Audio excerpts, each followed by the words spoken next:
So still dreaming. Things appeared to be kind of normalizing out. I started high school, and I was the top of my class. I was doing really well in sports, and I'm like, finally, my life will be normal. And then my mother sat me down one day and said, I have cancer, but I promise you, I'm going to live to see you graduate. And because my mother had never lied to me, I believed her. I believed that she would be there. So every day I would go to school and go to basketball practice, and then I would go to the hospital and see my mother. And I did it over and over, and I would tell her about my day, tell her how things were.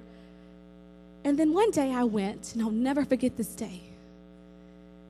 It was kind of very dark outside. It was very cold, and when I walked into the hospital, I immediately noticed that the walls looked a little bit whiter. And you know, hospitals are normally very, very cold. Well, this day, it was colder than that. So I walked in, and still, you know, at 14, you don't think nothing of it, you just go.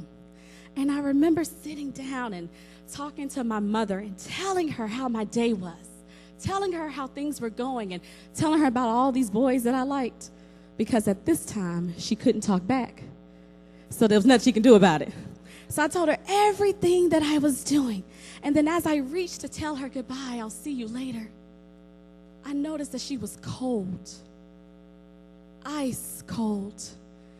And I looked at my sister and said, Jeanette, what happened? Why is she cold? And she said, we've lost her. And at 14, you don't really know what those words mean. All I knew was the person that I lived with would no longer be there for me, and that now I had nowhere to go. So I went and lived with different people, lived with my sister, just anywhere that I could to try to survive. I couldn't grieve my mother because I had to figure out where I was going to sleep. I had to figure out where I was going to eat. I was trying to fight off all this abuse.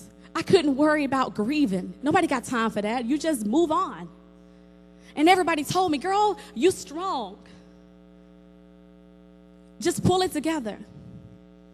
And I did the best that I could. And I did it by pretending to be somebody that I wasn't. You see, I knew that the good kids don't get the attention.